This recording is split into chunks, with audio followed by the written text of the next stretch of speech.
My first guest tonight is a very talented actor. He's a very talented comedian, and he's a very talented writer. He's got 6 Emmy nominations under his belt for Mad About You, 2 best-selling books, a new DVD, The Thing About My Folks, is in stores now.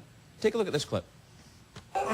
You know, you make a deal, you should honor it like a gentleman. Don't you think? Now, personally, I don't care about the money. In fact, I'd like you to give it to the proprietor. Make up for this ugly display. All I want from you is an honest and sincere apology. Eat and die. Oh, my God. You know, you say something like that, and that makes me say this.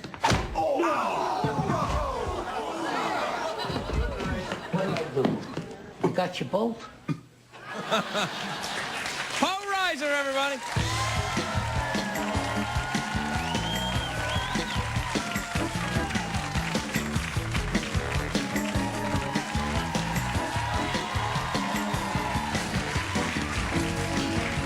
You know, thank you. Welcome, Paul. Thank you, Greg. And let me just say, Yes? regarding that clip, don't try this at home. Wow, did you... If you take a pool cue to Yeah. the testicles, they don't descend immediately. They can be up there 3 to 4 weeks sometime. They come down for the summer, and then they go back home. Well, I'm from a very cold country. Yes. I've been in Los Angeles 10 years, and the second one just arrived. Isn't that interesting? I don't remember a show where testicles have been mentioned as much as on this show. You want to watch Dr. Ruth? Yes. She yes. was. You know what just hit me? What? Gabriel Byrne and you, those are 2 different guys. Yes, Yeah. absolutely. I'm sitting and looking at you, Gabriel Byrne, but you're not. No, Similar, no. but Similar. You're funnier. I'm taller from another country. Yes, but Yeah. still. To us, it's basically, it's over there Yes, or over it's here. all, yeah, Yes. it's other people. Now listen, this film is The lovely Peter Peter Falk Falk. plays your father. Peter plays my father, and this was a movie that I had wanted to make for years, and I had this idea that Peter Falk should play my dad, because he reminded me of my dad loved him.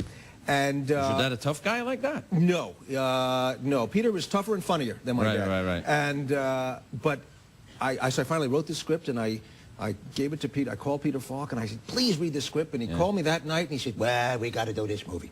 So that's my only impression I have. That's So, very good. yeah. It's more than I do. Listen. Trust me. And it's a movie. It's about fathers and son, and it's a comedy, but there's a lot of stuff. For me, it was sort of the fantasy, the trip that I never got to take The with road my trip. dad, and the conversations that you have, so 20 years it took you to get this thing off the ground? 20, I was writing very slowly, like a word a day. A word a day for 20 years. You know the movie The Man Who Would Be King? It's one of my favorite movies of all time. Michael Caine and Sean Connery. 20 years to get that made. You know that? Really? Yeah, it was originally going to be Humphrey Bogart and Errol Flynn. Wow. So, That's true. Yeah. That's true. And there was Macaulay Culkin. And then it was had it gone Lindsay on, Lohan. it would have been me. Somebody else. Yeah, It would have been us. Yeah. There's a road picture. Yeah. No, it took a long time to.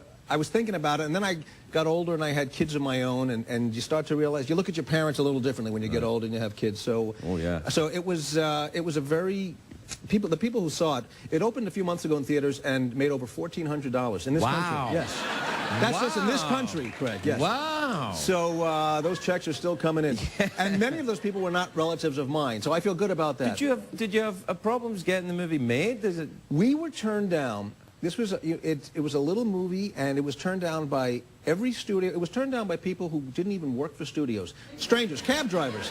Cab drivers would pull over and go, no! And then they just go away. That was my experience in the film business as well. That's why enough. I can't do it anymore. Unless it's a movie about, a robot that goes nuts or some dogs that cross Alaska or something. Then you need that. Yeah. What about a robot that goes nuts and crosses Alaska? I got to make a phone call. Yes, hold on. Folks, our next guest. No, but this was the only thing that I knew I wanted to do, and I wasn't going to take no for an answer. So it was a tiny movie. It was financed independently, and then we got Peter Falk and Olympia Dukakis and lovely Elizabeth Perkins. Olympia Dukakis, who was an Academy Award winner. Between the two of us, we have 1 Oscar. So just to give you an idea. That's a lot. Yeah. That is a lot. That's more than anybody had in anything I made. Yeah. No, that's good. Yeah. That's really That's saying a lot for me. Did you direct this movie? I didn't direct it. I didn't want to direct. I wrote it, and I said, now let me go play with Peter Falk. And it's sort of... Well, see, that's an interesting... Now, you write a movie, because I've done this. I've written a movie, I've been in it, but I didn't direct it. You didn't want to? I wanted to. Oh, you wanted to? Yeah. I didn't think I wanted to until the director started telling me what to do. Then I'm like, Yeah. that's not what happens here. Yeah. Good idea, but you're wrong. Yeah. You know, we had a very talented director, and he got the film and felt the same way about the film that I did, and it's a performance by Peter Falk. You know, he's been making movies. He's an amazing actor, isn't he? My goodness, he's been making movies for 45 years, and I think it's one of the best performances he's ever done, and he's funny and he's touching, and everybody knows this guy because he's been in our homes for 30 years. And the minute this movie starts, you see Peter Falk, and you go, "That's Dad. That's our dad." Right. And it's just casting, go see it for him. Forget about me and everybody else. Just see Peter. Yeah. And I'll make this money-back guarantee to people. Go out, and the DVD is out this week. Get the DVD. Watch it. If you're not fully satisfied, Peter Falk and I will come to your home, and we'll take you to another movie of your choice. All right. All right. We're going to take a break. We'll be right back. We'll be right back to Paul Reiser, everybody. That's an excellent thing. That's just something I think about all the time now with my kids. They're growing up, but I'm always thinking, you know, what are they going to remember? Are we going to take them places? Are we going to do things that they wished we didn't do? Or are there going to be things we didn't do that they're going to grow up and say, hey, how come we never did that?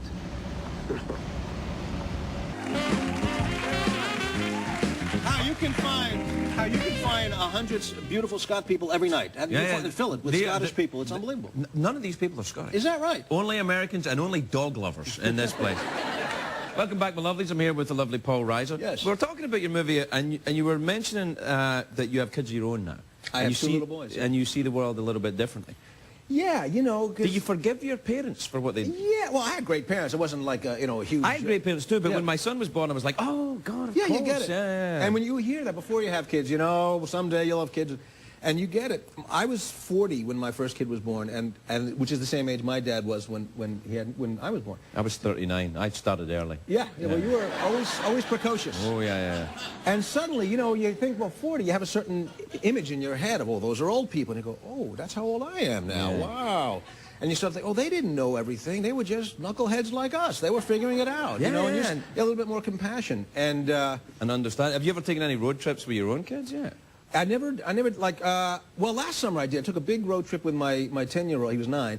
And we took a baseball tour because he's gotten into baseball. Nice. He's taken it on his own, and we did about 12 cities, and we did the very guy trip. Every city we went to the ballpark, and that's it. We didn't say, we must visit a museum, and while here, visit Old Town, Cleveland. No, Old Town. We're just going to see the ball game and watch movies and have a great time. Did you go to Cleveland? Did you go to Jacobs Field? Went to Jacobs Field. We went to Cleveland, Pittsburgh, Cincinnati. I love that ballpark, Jacobs Field. That big, she went out on the lake there with the big flag. Now, why would you, did you? It's the only one I've been to. No, I've been at Dodger Stadium. Oh, Cleveland, because the Drew Carey show. Drew Carey show. Yes. I went there because my first baseball game I went to Jacobs Field in Cleveland with Drew, and I thought, gosh, these people know how to live, because it was Drew, and he's like, you know, he's like a god in Cleveland. So we get to, you know, sit up in this box, and they give us, you know, fried antelope and everything like that. That's what they do. That's customary. Unbelievable. The customary. This is the way to enjoy a sport. Then I go to Dodger Stadium on a cheap seat, and I find out the real truth. No, bring Drew. Bring Drew with you. That's my suggestion to you. I think Drew doesn't get treated well at Dodger Stadium either. No, everybody gets a stadium of their own. Yeah. I have not found mine yet. I believe it's a minor league. What is your baseball team? Well, you know, I grew up, I was a Yankee fan, but now I'm a Dodger fan, and I'm sort of like the Gandhi of baseball. I'm flexible. Really? I just want everybody to get along and, you know, everybody have a good game. It can't happen. It can't happen. They'll not get along. No, and but I actually now appreciate the game more because my son, and he asks me things that I don't know the answers to, and I have to look him up or I just lie. I go, well, that's, in a case like that where it's a foul ball and the fan touches it, it's considered it's called a touchdown. I know it's baseball, but it's a touchdown, and, you know, by the time he... Will you do that when your son's a bit older, is take a road trip with him? I hope. You know, and I look forward because I know I'm already a bad driver. So I can only imagine how horrendous I've noticed as I get older, I'm slowing down. You just go... Yeah, the driving is slowing down. I'm averaging now 35 on the freeway. Yeah. And I'm sitting lower and lower and lower. It happens. You see it happen. And I complain about kids. Yeah. Yeah. These kids, these American kids. Yeah, these kids driving at 50. No, yeah, it's... and I think I got it. I watched my dad, who was a terrible driver. He passed away a few years ago, but he was... And he never got into an accident, and he was very proud of that. You know, he was 75, never got into an accident. I said, yeah, but you notice everybody around you is getting into an accident? You notice the pattern here? Like, he's happy. Yeah. Whoa, look at that. Whoa, look at that. Anyway, the movie's charming, and thank you so much for coming in. I hope you enjoyed. Show them the picture, because they might have forgotten. It's available now. It's got the thing about my fault. Peter Falk. Paul Reiser, everybody. All right, we'll be right back. There you go.